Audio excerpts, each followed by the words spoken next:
people, welcome to my channel. In this video I am going to show you how to perform the draggable action if there is no destination element to drop via CodeShip.js Puppeteer. So this is the CodeShip.js official website. Here they have provided all the documentations that are needed for anyone to start with the CodeShip.js automation using different helpers that they have provided support for. Okay, in this video I am going to show you work on Puppeteer. So I am going to land on this Puppeteer page where they have given all the built-in methods that are available for the common actions we perform during automation. So and here is the testing website where I am going to perform the draggable action. Let me check where is the draggable. Okay, this one. So here if you see, this is they have given the drag me around. So this is the drag element and we don't have any drop element where to drop. So that's what I mentioned. If there is no destination element, how we can perform the draggable action via CodeShip.js Puppeteer. So here if I drag it, so I can drag it anywhere around in this box. So the drop element is not a very static one. So we can just drag it and drop it anywhere. So this is the scenario we are going to handle via automation. Okay, let me open Visual Studio Code. And here this is the CodeShip.js configuration file, and first step to start with any test we need to create a test file. So what is the command for that? npx CodeShip.js gt.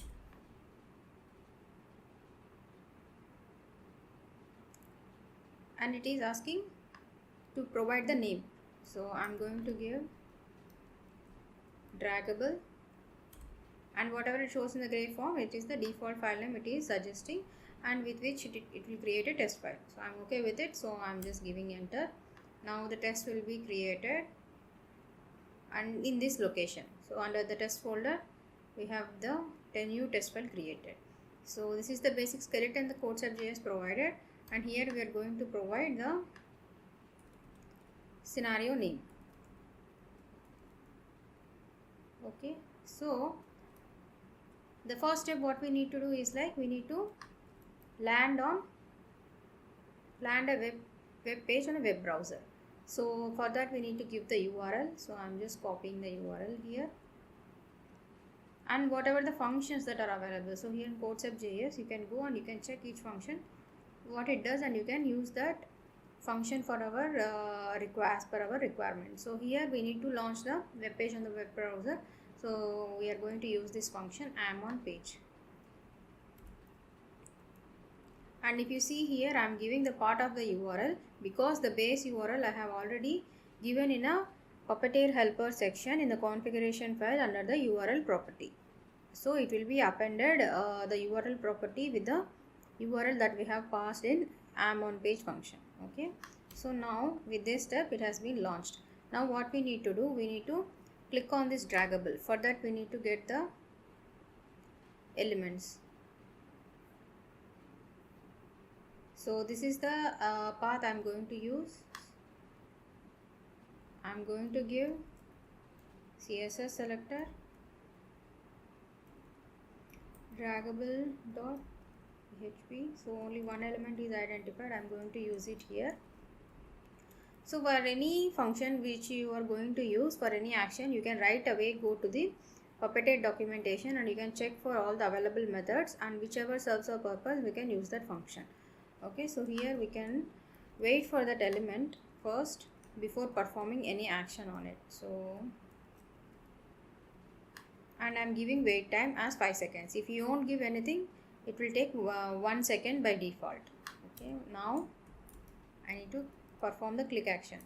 So I am giving the click, and now with this what will happen? Now I'm clicking this, a new tab will be opened.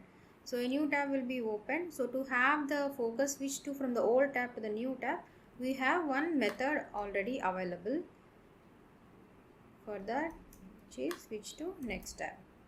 And here one more thing is that if you have the multiple tabs, in case on clicking any one URL it has opened the multiple tabs, so we can have it navigated between each tab using the index number. So if you see here, it is showing you can give the tab number here and it will switch to only that particular tab if you have the multiple tabs open in a browser. Now before switching to the next tab, we will have some wait time to have the tab loaded, correct? So for to handle that, we have one function in a Puppeteer which is wait for number of tabs. So how many tabs will be there in that browser and wait time for it. So here too, how I am giving, this is the old tab, and on clicking the draggable it will open the new tab. So totally on the browser 2 will be there. So I have given the 2 number, and then 5 is the wait time to get the number of tabs loaded. Now by this the focus has been switched to the next tab. Now what we need to do on coming to this, we need to wait until this has been loaded, correct? We can directly wait until we see the text. So what I am going to give here, first after switching to the next tab, if you see whatever the elements these are all inside an iframe. So we need to switch to iframe. So actually handling the iframes I have done another video, so please go through that. I am going to give the link also for that. Okay, and now first thing is like we need to switch to the iframe. For that we need to get the XPath. Before that, already we have one text copied, so I am going to use it here, C. So what C function will do?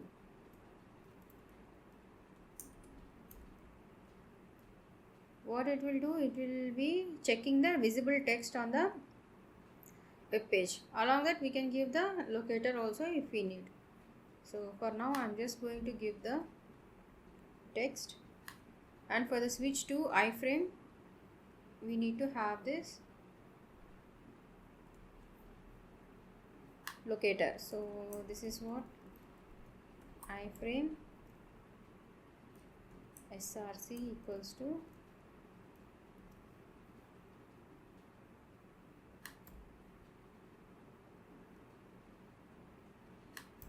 so this is the locator for the iframe. We can even cross check here, so it is identifying the single element. So now we have seen this. Here if you see, for the drag and drop we have one function here already inbuilt. So here what they are telling, so we need to provide the drop element, but here we don't know the drop element, as it is where we can randomly place that drag me box in anywhere inside the frame. So here in this case we can't use this function. We can handle it in another way using the mouse movement. So if you see here what we are doing, we are just clicking and doing the mouse movements only here, right? So we can trigger this drag and drop action using the mouse movements in the Puppeteer documentation. So here if you see, we have this mouse class and we have all the functions that we can do it. So now here first what we need to do, we need to get the element of this, which is div id draggable. Div id draggable, and the first element itself, it is focusing this one, even though it shows 4 elements, but first element focused on the required element. I'm just using this one. So I'm going to wait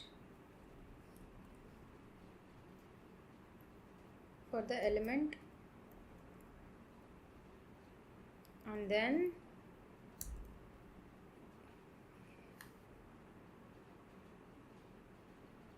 maybe this one I will add it here, so that once this element is available we can see the text drag me around. And then what we need to do is like we need to get the x and y coordinates. So we have the function already for that, which is grab, yes, so it will grab all the width, height and location of the given locator. So we can use this function. So I'm going to use this function here, and they are telling to use await. So whenever we need to use await, we need to mention the function as a async function. So here I'm going to use that grab element, grab element bounding rect of the div draggable. So on this one I'm going to save it. On saving the x and y coordinates into the rect variable, we need to actually have our custom function handle the mouse movements, to trigger the mouse movement. So To maintain all our custom functions, it will be always preferable to have it in a helper so that we can access those functions in the form of how we are accessing the inbuilt methods. So to have that same format, we can have an helper created, and we can have our custom functions called in the same way how we are performing with the built-in methods. Okay, draggable. Okay, and we can pass the rect variable. Okay, so now what we need to do is, like in the same way, first we need to have this page. Here if you see the syntax, so here that's how we can trigger the mouse actions. So for that we need to have the page, right, to be loaded, current page to be loaded. So for that, here constant page, this dot helpers dot puppeteer. So on having this one, we need to get the center coordinate. So for that, what we need to do, start x equals to rect dot x plus rect dot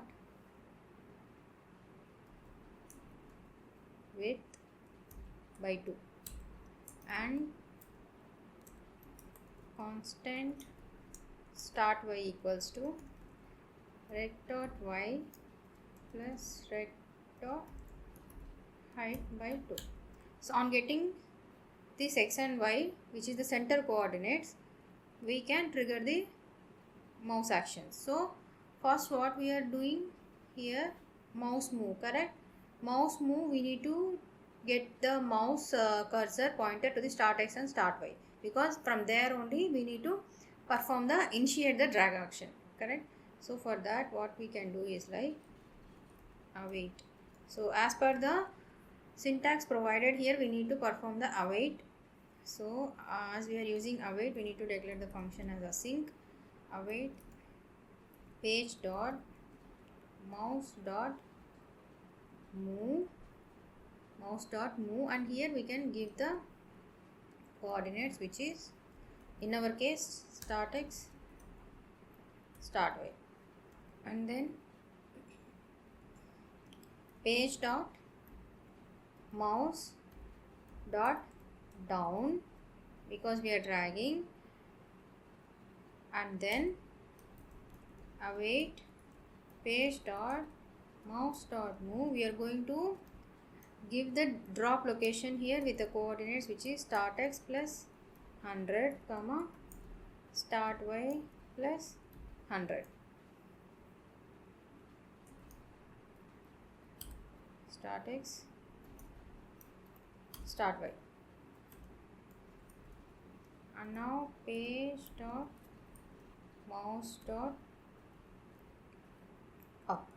So with these steps, we are actually triggering the mouse movements to perform the drag and drop action. Now we go here and we will call that method, which is I dot drag drop, okay, draggable, and then we are going to pass this x and y. Now let me give some wait time so that we can see the movement drag and drop action visibly. So let me clear the console, and now I'm going to run the test file npx codesub.js run. I'm going to give the test location as I'm going to run the specific file here. Otherwise you can directly give npx codesub.js run, and it will pick up all the tests under the test folder. And here I'm giving the file name draggable test.js.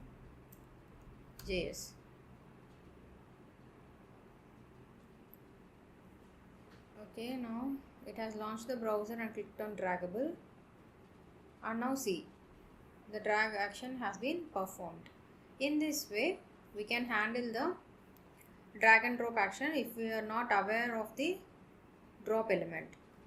Okay, I hope this video will be very helpful to you. If you also feel the same, please subscribe to my channel and don't forget to like and share the video. See you guys in my next video. Thank you.